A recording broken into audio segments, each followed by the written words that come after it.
Hello বন্ধুরা, আমি মৌসুমি। আমার একটা নতুন ব্লগে তোমাদের সবাইকে অনেক ওয়েলকাম। আশা করি তোমরা সবাই ভালো আছো এবং সুস্থ আছো। আজকে হচ্ছে 17ই নভেম্বর, আমার জন্মদিন। তো জন্মদিন উপলক্ষে আজকে এই ব্লগটা আজকে 1.5 মাস খানিক পর এসছে। তো যাই হোক বন্ধুরা, আজকে সকাল সকাল সবাই অনেক ফোনে উইশ করেছে, মেসেজে উইশ করেছে, তো তার জন্য সবাইকে অনেক অনেক ধন্যবাদ।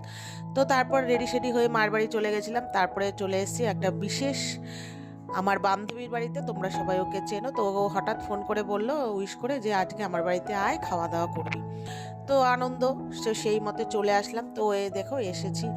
তারপরে আমি তো আর আজকে যতই হোক জন্মদিন বলে কথা, তো যাই হোক আমি এনেছিলাম মিষ্টি। আমার ভাইয়ের সাথে এসেছিলাম, ভাই আমাকে নামিয়ে দিয়ে চলে গেছে। তো ওকে বলেছিলাম বেশি কিছু করবি না, নিরামিষের মতোই কিছু কর, মানে নিরামিষ খাবো। ও বলেছিল মাংস বা কী খাবি বল, আমি বলেছি নিরামিষ খাবো। ওই পনির টনির রান্না করেছে, ভাজা, তোমরা সবাই দেখে নিয়েছো কী কী দিয়েছে ও সাজিয়ে গুজিয়ে, তো খুবই ভালো লাগলো। আমি ওর মেয়ে একসাথে খাওয়া দাওয়া করলাম। তারপরে বিকেলবেলা ও আমাকে খাওয়ালো আইসক্রিম। তো খাওয়া দাওয়া করে আমরা বাড়ি চলে আসলাম। তো চলো, এই পর্যন্ত, আজকে খুব মজা।